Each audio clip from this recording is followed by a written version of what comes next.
Here are 5 critical tips I wish I knew before I started my first business. And hey, if you stay till the end, I'm going to show you exactly how you can test a business idea for very little money without risking anything. Hey, my name's Scott Polderman, and I've been an entrepreneur for a little over 3 decades, and during that time, I've learned a few things. So hey, let's jump into tip number 1. Tip number 1, you don't need a business plan. Did he just say that? I just said that. You don't need a business plan. So many people spend a ton of time putting together a business plan and doing all of this research and collecting all this data, and you don't even know if the business idea is really going to work. You're just trying to gather as much data as you can. You know, banks require a business plan many times. I'll tell you, before you go get a loan, watch this video because you want to test your idea first. You want to test your idea with one customer, and we'll get into that in the testing phase. Let's move on to number 2. Just because you like the idea of this business doesn't mean anyone else will. And I see this all over the place, and I was guilty of it in my first business. But I see people open a brick and mortar store and opening a rock shop or a bead store. Are you crazy? Or some business that they're charging 5 times what you would pay for it online, and then they're shocked when they go out of business in 6 months. You need to test ideas first. You need to test the market. And I can tell you on a side note, if Amazon sells it, Amazon! Or if you can get it online for much cheaper, you better really take a second look at your idea. Unless you are adding just an absolute ton of value, if you're just going price for price, you're gonna lose.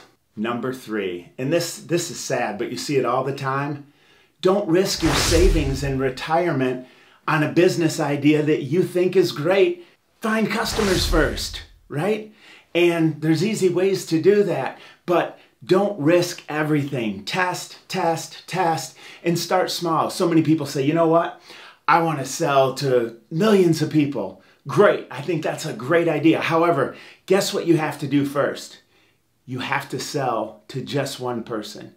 You need to get one client that loves what you have, and then you need to multiply efforts. But if you start out saying, oh, I need $10,000 a month to start advertising on an untested idea in an untested market, you're risking your savings and retirement, and it's not worth it. Number 4, don't listen to friends and family. Wait a minute. Yes, and let me explain why. Your friends are going to be in one of 2 places. They either don't want to see you hurt, so they're going to tell you, hey, I think that's a bad idea, it's not going to work. And unless they're a really successful entrepreneur with a ton of experience, then how do they know, right? Or they're going to be on the other side and they're like, hey, I support whatever you want to do.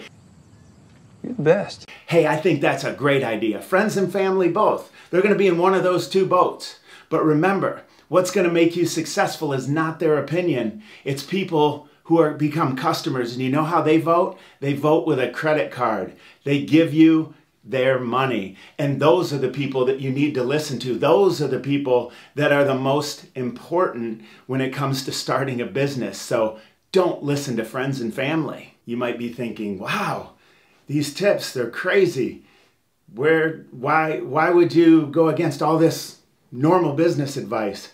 Well, guess what? I did it, but I got lucky. I listened to friends and family, and I ran into a market and opened a business that I liked, and I never tested anything. And I risked everything that I owned in my first business when I was 22 years old.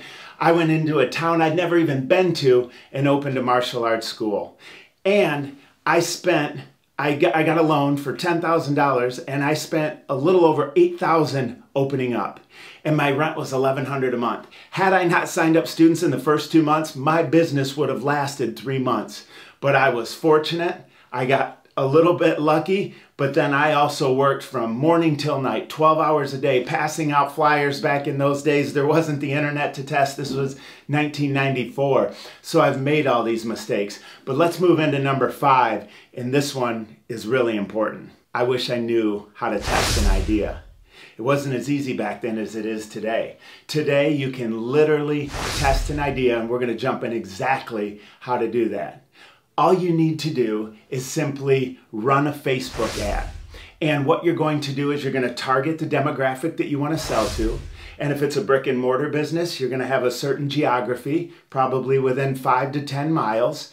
If it's online, you're going to test a product idea, and you're going to send people to one page. You don't have to build this in-depth website. You don't have to hire all these things out. One page, and it's where you're going to offer something.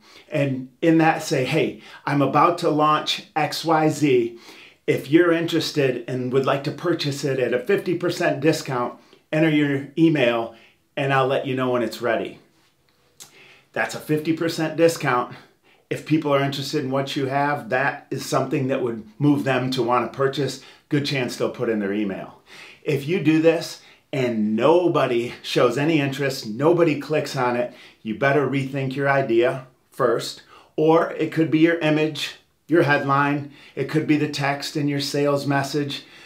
But chances are good, if nobody's clicking at all, Bad idea. Bad idea. then that idea, it may be the market, it may be the idea that you have, it may be the business, brick and mortar, it might be the area that you want to open. But by testing, you don't need any of the things that I mentioned before. And for literally $100, you can test an idea with a market. And that is the best, that is the risk-free way to test your business idea with a simple Facebook ad. Hey, if you found this video valuable, I'd love it if you hit that subscribe button. And if you have any questions, leave me a comment below and I'll answer it as quick as possible. And as always, thanks for watching and make it a great day.